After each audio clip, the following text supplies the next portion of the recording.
Class 7th, Unit 4, Exercise 4B, question number 9. Mrs. Ali wants to buy a carpet for her square drawing room if the carpet measures 324 square meter. What is the length of each side of the drawing room? इस question में हमें ये बताया गया है, एक drawing room है square shape का, और स्क्वायर शेप आपको पता है कि उसकी चारों साइडें बराबर होती हैं। अब इस क्वेश्चन में जो बात बताई गई है वो ये है कि ये जो स्क्वायर शेप का ड्राइंग रूम है, इसके अंदर ये जो कारपेट है इसका एरिया जब वो फ्लोर के ऊपर बिछा दी है तो उस वक़्त उसका ये जो एरिया है उस कारपेट का वो है 324 मीटर स्क्वायर।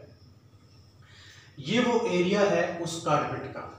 अब कारपेट की मेजरमेंट दे के वो आपसे पूछना क्या चाह रहे हैं, वो ये चाह रहे हैं कि आप ये बताएं कि इस कमरे की लंबाई कितनी है, उसकी इस कमरे की ये जो स्क्वायर शेप में है वो उसकी लंबाई कितनी है। तो कमरे की लंबाई हम मालूम बाद में करेंगे, उससे पहले हमें जो एरिया दिया गया है वो कारपेट का दिया गया है। तो कारपेट के एरिया से हम कारपेट की एक साइड की जो लेंथ है वो फाइंड करेंगे, और चूंकि स्क्वायर शेप का वो ड्राइंग रूम है तो जो कारपेट की लेंथ होगी वही हम कंसिडर करेंगे कि वो उस कमरे की लेंथ है।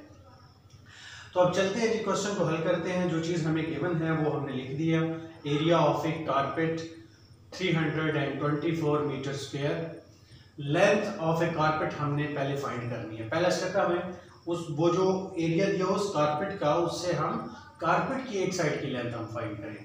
तो हम स्क्वायर रूट निकालेंगे, 324 यहाँ पे लिखा, और सबसे पहला जो स्टेप मैंने आपको बताया था उसमें हमने पेयर बनाने हैं। तो सबसे पहले जो पेयर बना वो 24 का, और ये 3 सिंगल रह गया। सेकंड स्टेप क्या था कि लेफ्ट साइड पे हमने टेबल सेलेक्ट करना था स्क्वायर की फॉर्म में।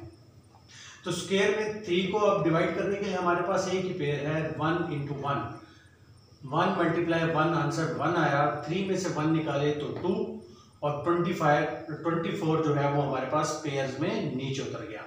अब लेफ्ट साइड पे जिस चीज़ से आपने मल्टीप्लाई किया था, जिस डिजिट से, वही उसमें ऐड हो गया, 1 और 1 2 हो जाते हैं, और नीचे हमारे पास 224 है। नेक्स्ट हमने 224 को डिवाइड करना है और लेफ्ट साइड पे एक पेयर सेलेक्ट करना है जो इक्वली इसके आ जाए। अब हम क्या करेंगे, मैंने आपको बताया था कि हमने इसका लास्ट डिजिट देखना है। लास्ट डिजिट हमारे पास 4 है, और ये एक टेबल हमने बनाया था, इसमें हमने कंपेयर करना है कि ये 4 कहाँ कहाँ फॉल करता है जी। 4 देखें, 2 × 2 ये भी 4 है, और यहाँ पे आपको 4 कहाँ पे दिखाई दे रहा है, एंड पे, यहाँ पे 8 × 8 64, तो ये 4 आपको एंड पे। इसका मतलब है कि बाकी जितनी भी आपको ये मल्टीप्लिकेशन नज़र आ रही है, ये कैलकुलेशन आपने छोड़ देनी है। अब या तो आंसर 2 से आएगा या आपका आंसर 8 से आएगा। तो 2 से आंसर डेफिनेटली जब आप मल्टीप्लाई करेंगे तो कम इसका आंसर निकलेगा। 8 से करेंगे तो 8 यहाँ पे लगाए, 8 ऊपर लगाए, 8 को 28 से मल्टीप्लाई करें तो 224 आपका आंसर निकल के आ जाता है। इसने पूरा डिवाइड कर दिया तो आपका आंसर हुआ 18। स्क्वायर रूट आपका 324 का क्या हुआ, 18 ये आपकी लेंथ निकली है कारपेट की। तो जो कारपेट की लेंथ है वो स्क्वायर शेप का जो आपका ड्राइंग रूम है उसमें है, तो इसका मतलब है जो कारपेट की लेंथ है वही इस कमरे की भी लेंथ है। तो length of each side of the drawing room is 18 metre.